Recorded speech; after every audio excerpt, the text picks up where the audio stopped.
वज़ीर-ए-आज़म शहबाज शरीफ की ऐवान सदर में सदर जरदारी से मुलाकात। वफाकी बजट पर मुशावरत के दौरान बेशतर तजावीज़ पर इत्तेफाक। वज़ीर-ए-आज़म ने गिलगित के इंतखाबात में कामयाबी पर सदर मुमलिकत को मुबारकबाद दी।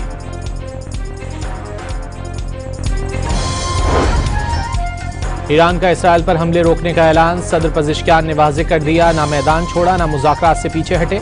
कौमी सलामती और अमन तरजीह है, कौम के हुकूक का पूरी कुव्वत से दिफा करेंगे। वज़ीर-ए-आज़म शहबाज शरीफ की तमाम फरीक़ैन से तहम्मुल की अपील। तनाज़े के सिफारती हल के लिए अनथक मेहनत से काम कर रहे हैं। अमन के हुसूल के करीब पहुंचकर तशद्दुद में इजाफा तशवीशनाक है। वज़ीर-ए-आज़म का एक्स पर बयान।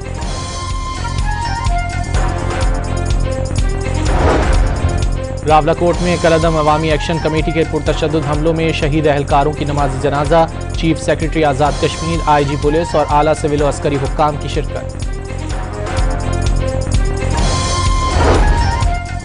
जंग में नामालूम अफराद 18 साल लड़की को बेहोशी की हालत में अस्पताल छोड़कर फरार। मौतो हयात की कशमकश में रहने के बाद दम तोड़ गई। ईशाल 4 जून से लापता थी। और तफ्तीशी रिपोर्ट या चालान अब आंखें बंद करके जमा नहीं कराए जाएंगे। बगैर जांच पड़ताल चालान अदालत में पेश करना फराइज से गफलत तसव्वुर होगा। लापरवाही पर सख्त कार्रवाई की जाएगी। प्रोसिक्यूटर जनरल सिंध ने तमाम प्रोसिक्यूटर्स के लिए अहम सर्कुलर जारी कर दिया।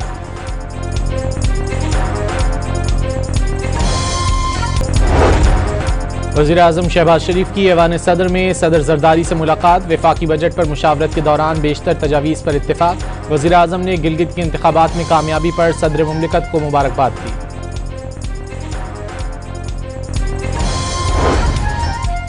ईरान का इसराइल पर हमले रोकने का ऐलान। सदर पज़ेश्कियान ने वाज़ेह कर दिया, ना मैदान छोड़ा ना मुज़ाकरात से पीछे हटे। कौमी सलामती और अमन तरजीह है, कौम के हुकूक का पूरी कुव्वत से दिफा करेंगे।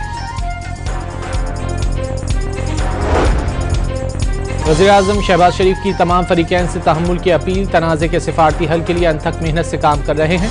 अमन के हुसूल के करीब पहुंचकर तशद्दुद में इजाफा तशवीशनाक है। वज़ीर-ए-आज़म का एक्स पर बयान।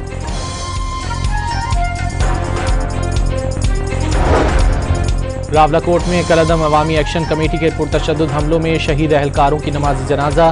Chief secretary Azad Kashmir, IG police और आला सिविल व अस्करी हुक्काम की शिरकत। जंग में नामालूम अफराद 18 साल लड़की को बेहोशी की हालत में अस्पताल छोड़कर फरार। मौतो हयात की कशमकश में रहने के बाद दम तोड़ गई। ईशाल 4 जून से लापता थी। और तफ्तीशी रिपोर्ट या चालान अब आंखें बंद करके जमा नहीं कराए जाएंगे। बगैर जांच पड़ताल चालान अदालत में पेश करना फराइज से गफलत तसव्वुर होगा। लापरवाही पर सख्त कार्रवाई की जाएगी। प्रोसिक्यूटर जनरल सिंध ने तमाम प्रोसिक्यूटर्स के लिए अहम सर्कुलर जारी कर दिया।